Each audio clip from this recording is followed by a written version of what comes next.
El día 14 de septiembre de 2022, mientras la ciudad despertaba con el suave sonido de la lluvia contra los cristales, ella se miró al espejo y percibió que no había nadie de su familia para acomodar el velo o comentar lo hermosa que estaba. El vestido era sencillo, comprado en una tienda de barrio con ahorros reunidos durante meses, y los pendientes eran los mismos que había llevado en el baile de graduación, un regalo de su padre antes de su muerte prematura. A sus 28 años estaba a punto de casarse con Nicolás, un hombre dulce, de voz baja y mirada honesta, pero sentía un vacío que la acompañaba desde niña. Había crecido bajo la mirada impaciente de su madre y las comparaciones inevitables con Valeria, su hermana mayor, siempre impecable, siempre admirada. Mientras a ella la tachaban de impulsiva, testaruda y difícil de tratar, Valeria era el orgullo de la familia. El amor de su madre parecía condicional, y ella nunca supo bajo qué términos. La ausencia de la familia en la boda no fue exactamente una sorpresa, pero aún así dolió más de lo que hubiera querido admitir.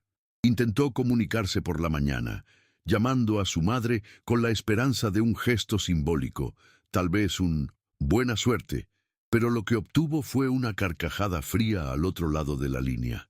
«Estamos en Milán, querida. Echa un vistazo a las fotos que publicamos. Tu hermana quiere comprarse un vestido exclusivo», dijo su madre, como si fuera normal olvidarse de que su hija estaba a punto de casarse. Valeria, siempre lista para menospreciar todo lo que ella hacía, gritó de fondo: «¿Para qué ir si se va a divorciar en menos de un año?» Ella colgó sin responder. El maquillaje aún no se había corrido, pero por dentro todo estaba en ruinas. La ceremonia sería en el pequeño salón de una biblioteca municipal adaptada, un lugar modesto, pero que ella y Nicolás habían elegido con cariño por su significado. Fue allí donde se conocieron, 3 años antes, durante una charla sobre literatura latinoamericana. Llegó en taxi, sujetando el ramo con más fuerza de la que hubiera querido admitir. Sentía las miradas curiosas de la gente en la calle y por un instante se preguntó si tenían lástima de ella. Los invitados eran pocos y algunos ya estaban sentados cuando entró.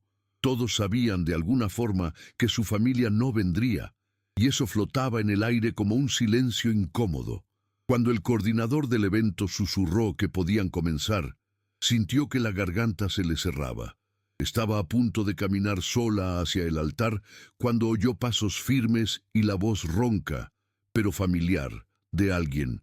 «¿De verdad pensaste que te dejaría hacerlo sola, verdad?» Era Rafael. Rafael, el mejor amigo de su padre, estaba en la entrada con un traje algo arrugado y una flor blanca prendida con cinta en el bolsillo del saco. No lo veía desde hacía casi 2 años, desde el funeral de su padre, y no tenía idea de que recordara la fecha, mucho menos de que aparecería. Él le ofreció el brazo sin decir nada más. Cuando ella lo aceptó, agarrándolo con fuerza, como si en él anclara todo el peso de su decepción, él susurró: «Tu padre estaría muy orgulloso hoy». Fueron las palabras exactas que necesitaba escuchar, aunque no lo supiera hasta ese momento. Al caminar con Rafael hacia Nicolás, sintió algo inesperado: ligereza. Por primera vez en muchos años no estaba intentando demostrar nada a nadie. Aquella caminata no trataba de quién faltaba, sino de quién había elegido estar. Y eso marcó toda la diferencia. Después de la ceremonia, el pequeño grupo de invitados se reunió en un café cercano para celebrar. No hubo grandes arreglos ni fotógrafo profesional, pero hubo risas sinceras, abrazos cálidos y una sensación palpable de afecto verdadero. Ella observaba a Nicolás interactuar con los amigos y pensaba en cuánto había anhelado durante años la aprobación de su familia, como si su vida solo valiera algo si ellos la reconocían. Pero allí, alrededor de aquella mesa improvisada, llena de personas que realmente se preocupaban, comprendió que los lazos verdaderos no nacen de la sangre, sino de la elección mutua de permanecer. Rafael se quedó hasta el final de la tarde. Contó historias sobre su padre, anécdotas que ella nunca había oído, y prometió regresar al día siguiente con algunos papeles antiguos que quería entregarle. «Hay algo que creo que necesitas leer», dijo, mirándola a los ojos con la misma firmeza serena que siempre admiró en su padre. A la mañana siguiente, Rafael llegó temprano, trayendo una carpeta gastada con su nombre escrito en mayúsculas. «Tu padre comenzó a escribir estas cartas cuando cumpliste 15 años.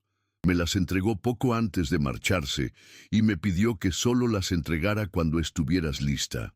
Ella no sabía exactamente qué significaba estar lista, pero su corazón se aceleró al rozar el sobre amarillento con la caligrafía de su padre. Con manos temblorosas, abrió la primera carta. Era breve, directa, pero cargada de ternura. Hablaba de las veces que lo había visto llorar a escondidas tras las peleas con su madre, del orgullo que sentía por ella incluso en los momentos en que no lograba demostrarlo. Decía que ella era fuego, y que el fuego asusta a quienes viven en la sombra. Con cada línea leída, sintió como si por fin tuviera permiso para existir tal como era. Las cartas se convirtieron en parte de su rutina. Cada semana, Rafael le entregaba una nueva, como si siguieran un orden preestablecido por su padre. Algunas eran reflexivas, otras traían recuerdos de la infancia, pequeños momentos que ella creía olvidados, como aquella vez que se cayó de la bicicleta y su padre pasó la tarde intentando hacerla reír con chistes tontos. Pero también había desahogos. En una de las cartas, su padre confesaba lo impotente que se sentía ante el trato que recibía dentro de su propia casa.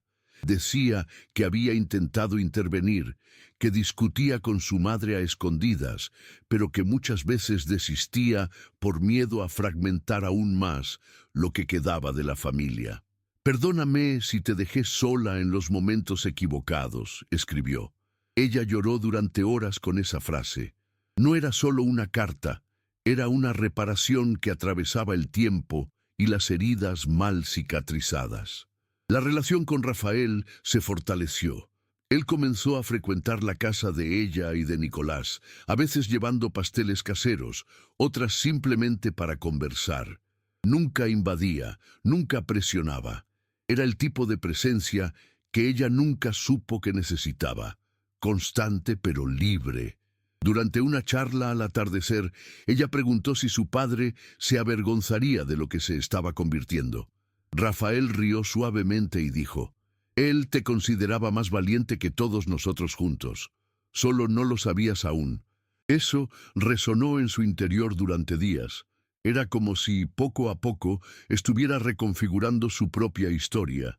Ya no como la hija problemática, sino como una mujer completa que aprendió a reconocer su valor sin depender de espejos distorsionados.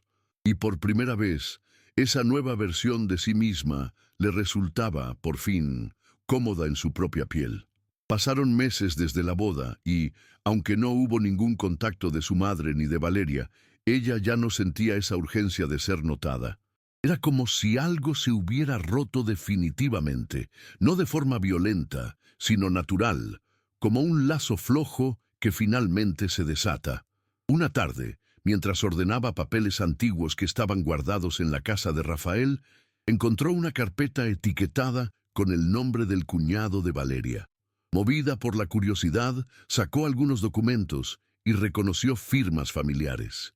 Eran copias de contratos, recibos y movimientos financieros relacionados con esquemas de lavado de dinero que involucraban el nombre de su madre. Por instinto, llevó todo a Rafael, quien guardó silencio durante largos minutos. Confirmó que ya sospechaba de ciertos manejos sucios, pero nunca tuvo pruebas concretas hasta ese instante. Allí, al ver esos papeles, ella comprendió que el silencio de su familia sobre la boda no era solo desprecio, era miedo. Se había convertido en alguien fuera de su control.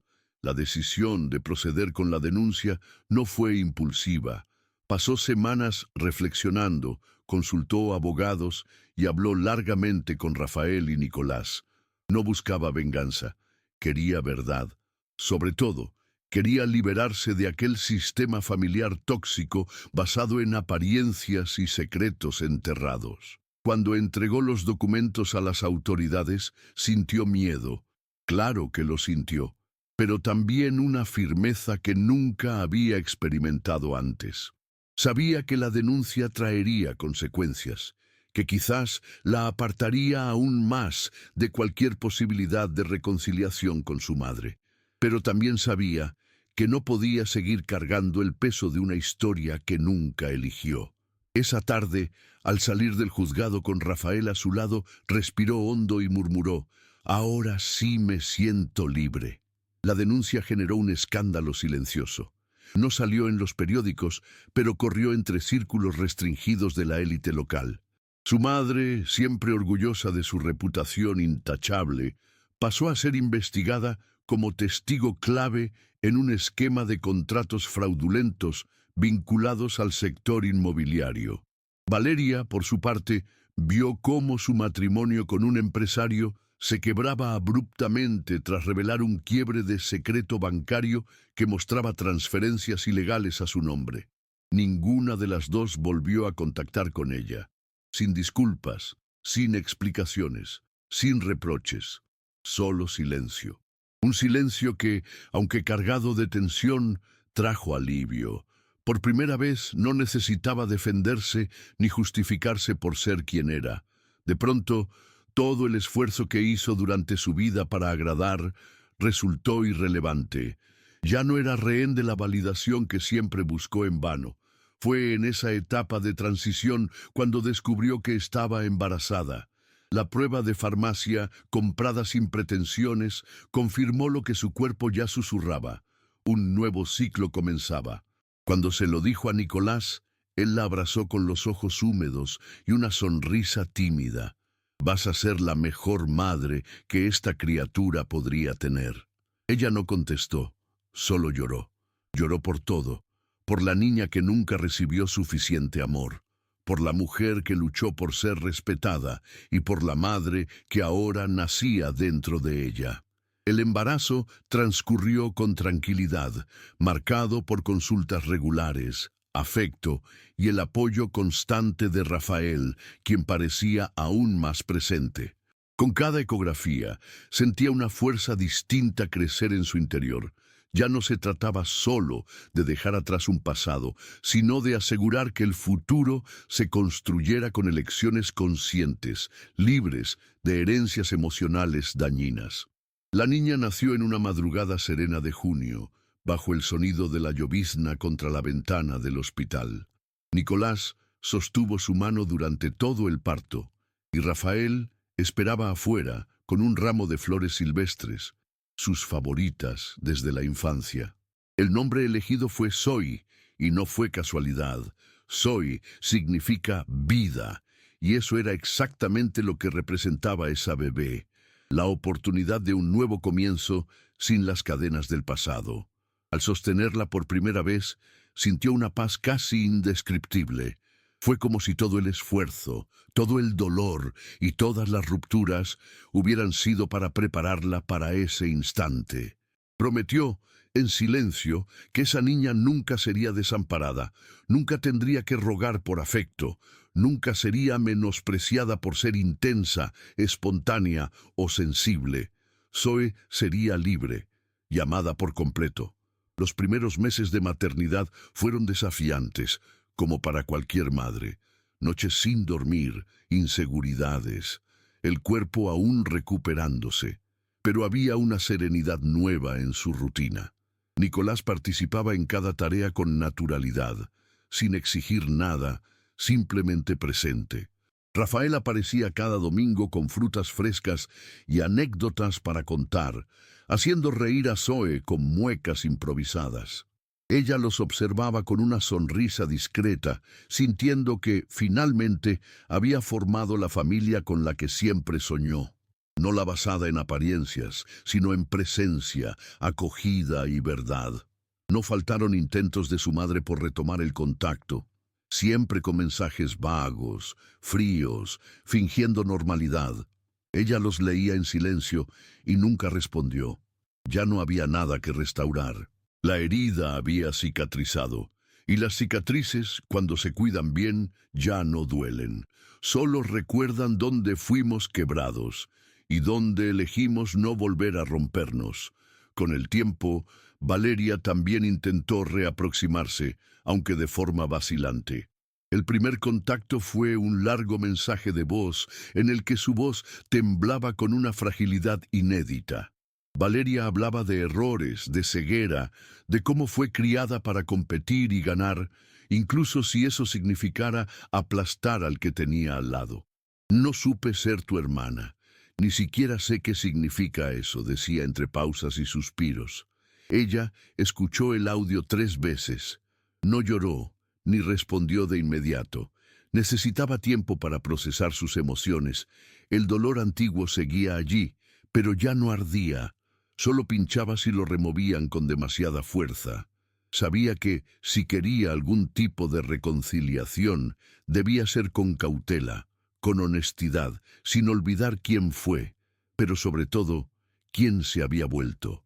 Fue en una tarde primaveral, mientras Zoe dormía y Rafael tomaba café en la terraza, que decidió enviar un mensaje sencillo a Valeria.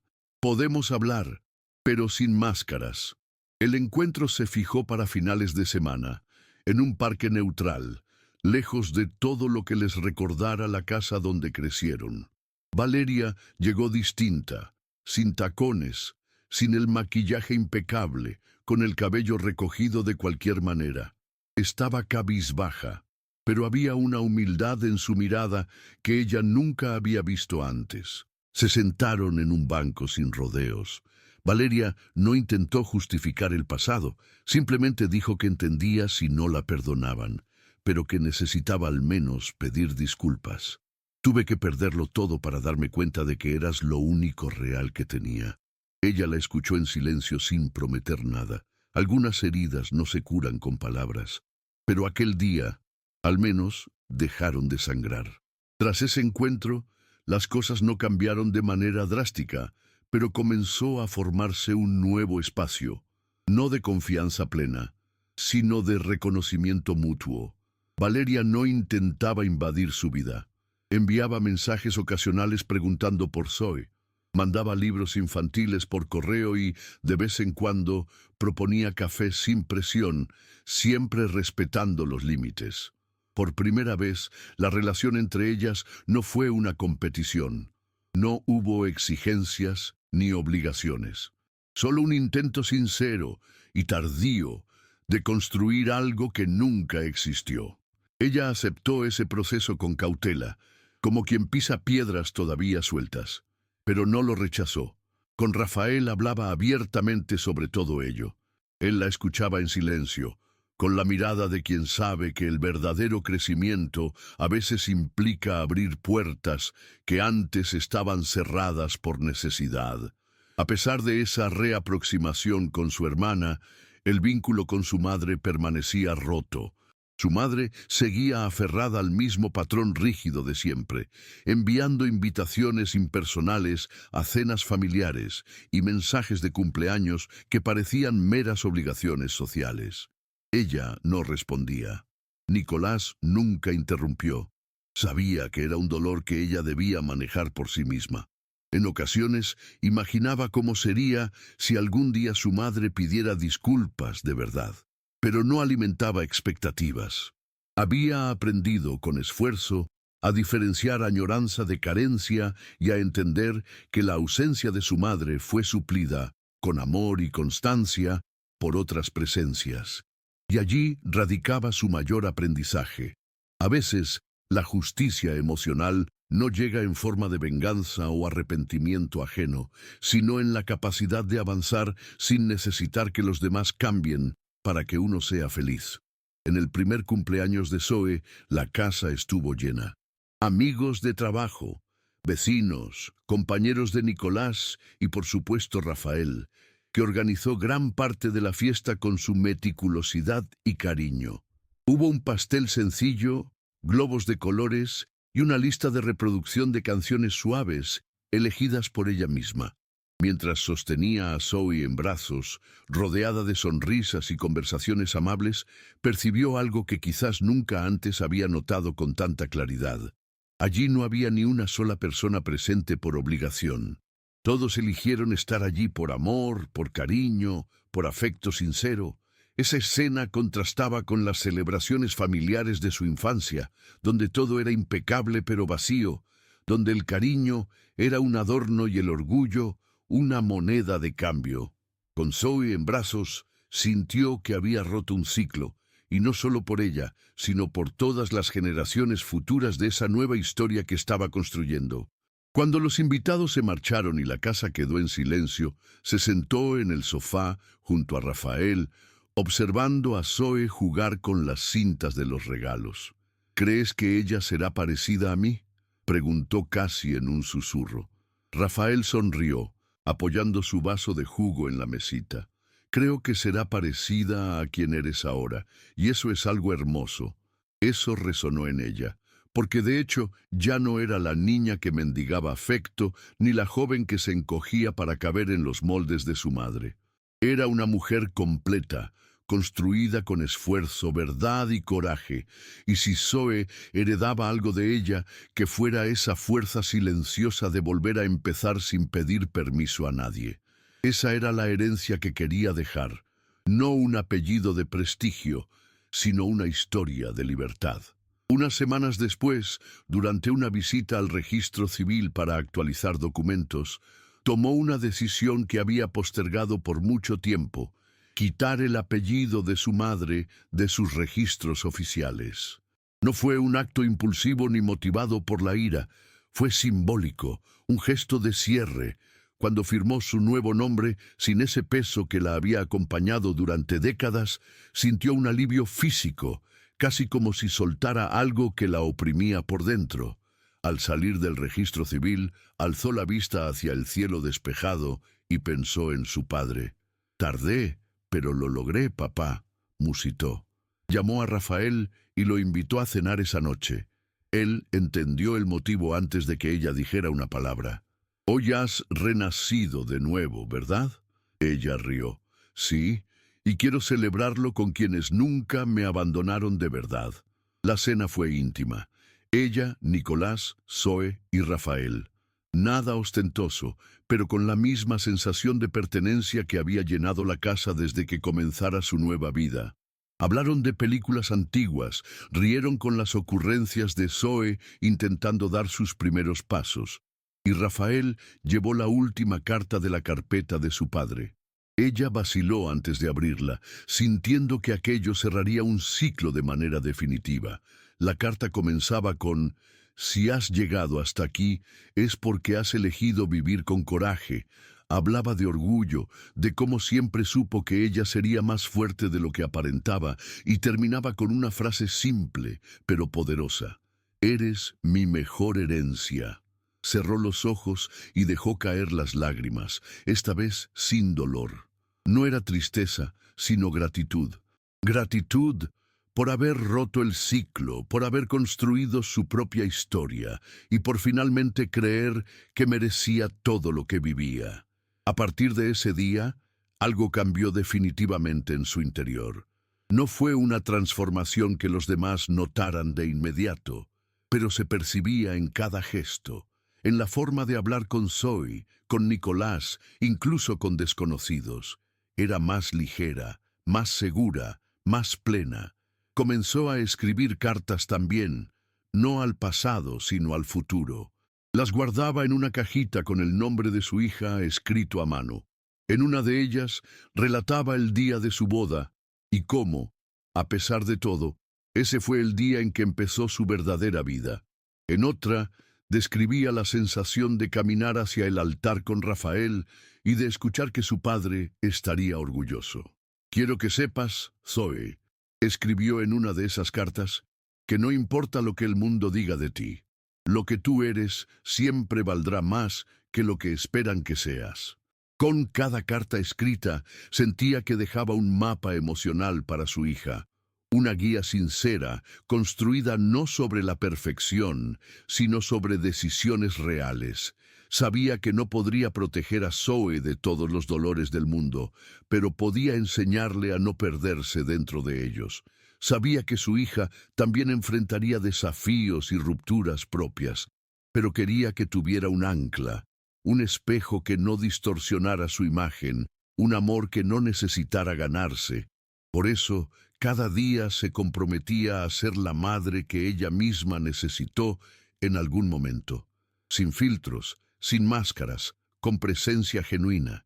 Y cuando Rafael le dijo en una de esas tardes tranquilas que nunca había visto a alguien reconstruirse con tanta dignidad, ella simplemente sonrió, porque ahora sabía, su mayor victoria no fue enfrentar a su familia, sino convertirse en la mujer que un día su propia hija podría admirar. Una mañana cualquiera, mientras tomaba café y preparaba la lonchera de Zoe para la guardería, recibió una llamada inesperada. Era una trabajadora social pidiendo autorización para usar parte de su testimonio en el proceso penal que aún seguía contra los involucrados en los contratos fraudulentos, entre ellos su madre y su excuñado. Al principio sintió un escalofrío. Revivir aquello parecía invitarla a reabrir viejas heridas. Pero Rafael, que estaba cerca, le tomó la mano y dijo: «No estás volviendo al pasado, estás ayudando a que otros no pasen por lo mismo». Y tenía razón.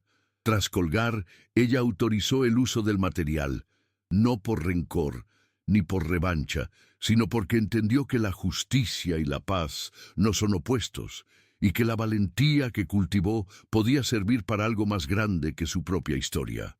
Aquella noche, mientras arrullaba a Zoe para dormir, reflexionó sobre todas las versiones de sí misma que tuvo que abandonar para llegar hasta allí.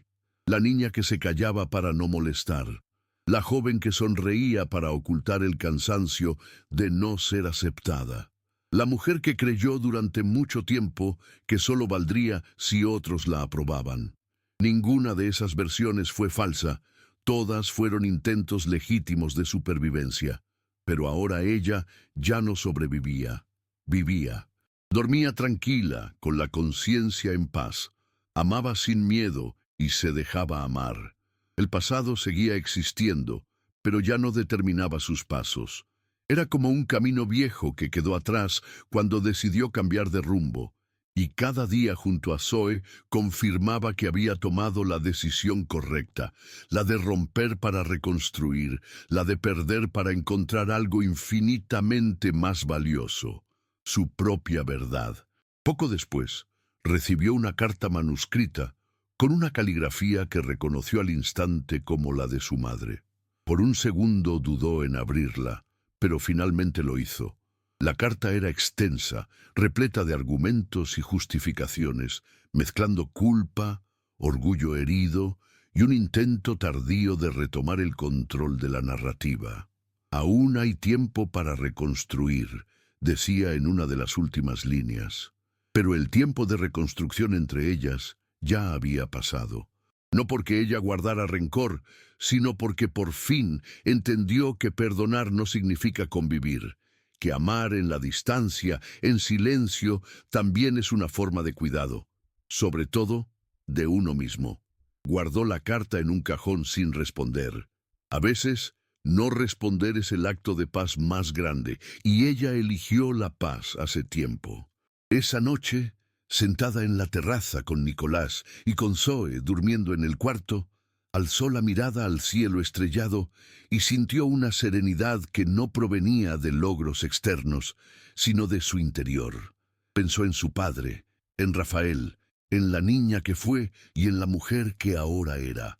Pensó en su hija y en el futuro que ayudaba a construir. Y por encima de todo, sintió orgullo. No el orgullo que busca aplausos o reconocimiento público, sino el silencio profundo que nace cuando sabes que elegiste bien, incluso cuando fue difícil, incluso cuando dolió. Eso quería enseñar a Zoe, que la libertad emocional no se hereda, se conquista, y ella había conquistado la suya, a su tiempo, a su manera, y eso bastaba. Meses más tarde, en una reunión de madres organizada por la guardería de Zoe, pidieron a cada una que compartiera una palabra que resumiera su trayectoria hasta ese momento. Las otras mujeres dijeron desafío, transformación, renuncia. Cuando llegó su turno, respiró hondo y respondió con voz firme, elección. Hubo un breve silencio seguido de miradas curiosas. Explicó, porque todo lo que me trajo hasta aquí fue una elección. Elegir alejarme, elegir no repetir, elegir amar de otra manera, elegir ser libre. Y la maternidad solo lo confirmó. Cada día elijo ser la madre que mi hija necesita, no la que esperan que sea. Algunas mujeres sonrieron, otras asintieron, pero para ella esas palabras sonaron como un hito. Era la primera vez que narraba su historia sin dolor, solo con conciencia.